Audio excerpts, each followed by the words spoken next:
Hello friends, welcome back my YouTube channel shorthand R K classes. Friends, यह dictation 90 शब्द पर minute की speed से है, जो दैनिक जागरण संपादकीय से है। डेली नए नए डिक्टेशन पाने के लिए चैनल को सब्सक्राइब करें, साथ में बेल आइकन दबाएं। डिक्टेशन स्टार्ट होगा 5 सेकंड बाद।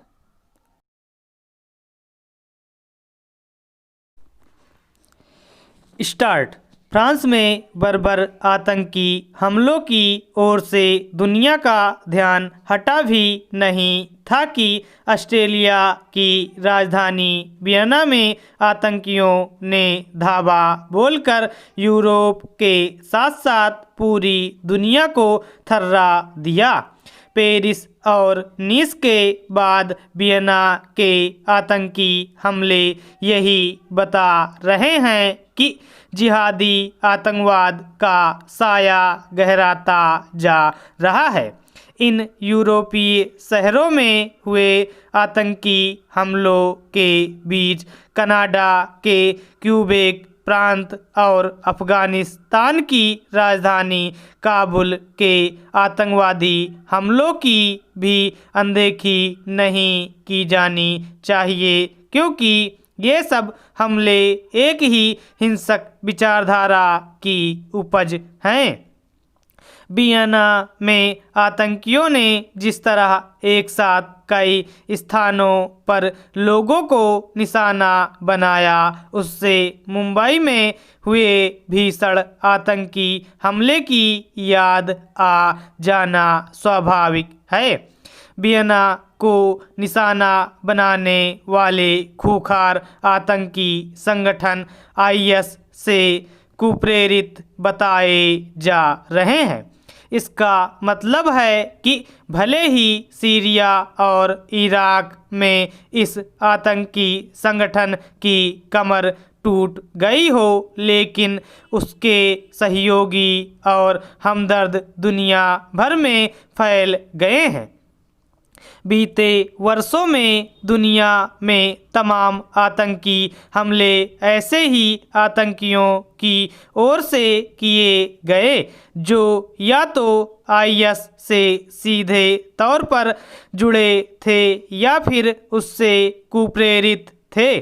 वियना में पुलिस की गोली का निशाना बने एक आतंकी के बारे में यह माना जा रहा है कि वह सीरिया जाने की फिराक में था और इसी कारण खुफिया एजेंसियों की निगाह में था।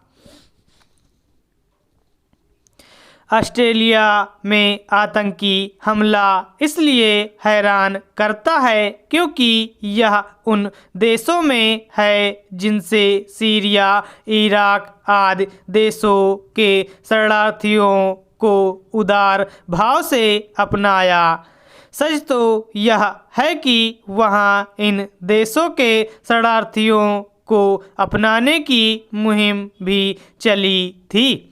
स्पष्ट है कि आईएस और अल-कायदा जैसे आतंकी संगठनों के लिए इस तरह की उदारता का कोई मूल्य नहीं। वे सारी दुनिया में खिलाफत कायम करने की सनक से ग्रस्त हैं। दुनिया को इस हिंसक सनक का सामना एकजुट होकर शक्ति के साथ करना होगा।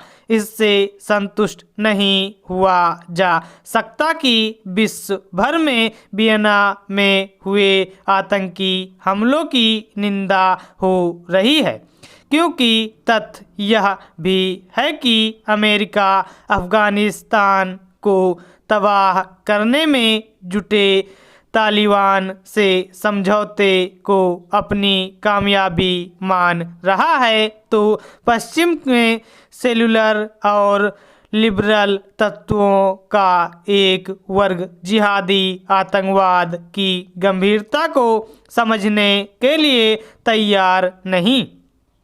यह शुभ संकेत नहीं कि दुनिया के अन्य देशों के साथ भारत में भी कुछ तत्वों ने फ्रांस के आतंकी हमलों को जायज़ ठहराया। यूरोप में आतंक की नई लहर के बीच ऐसे तत्वों से सावधान रहना होगा, न केवल सरकार को बल्कि समाज को भी। स्टॉप।